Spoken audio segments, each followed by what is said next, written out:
Okay, so now you've been tasked with naming the three properties that must be satisfied for a function f to be continuous at x is equal to c. For each property, illustrate a graph that does not satisfy that condition. The first property, f of c must be defined. A graph contradicting this would be this right here.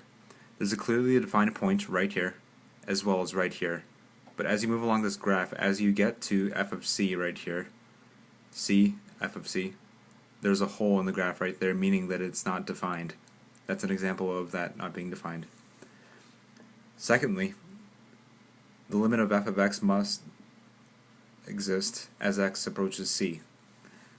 So an example of this not existing, does not exist, is that when you approach this right here from the right, there's a clearly defined point right there, but when you approach it from the left, there's a point that's undefined right here, and there are 2 points that the limit approaches right here.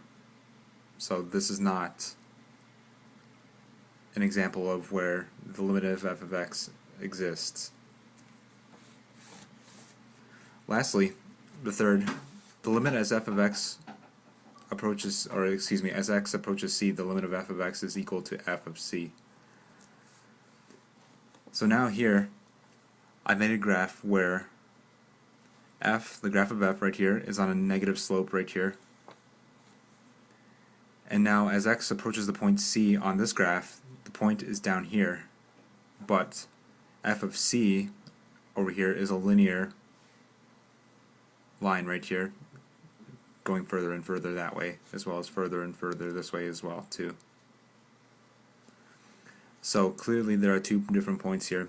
So as the limit approaches, excuse me, as x approaches c, the limit is at 2 different points here. So f of x clearly does not equal c, f of c, I should say. And here you go, here's a quick look again at the individual graphs.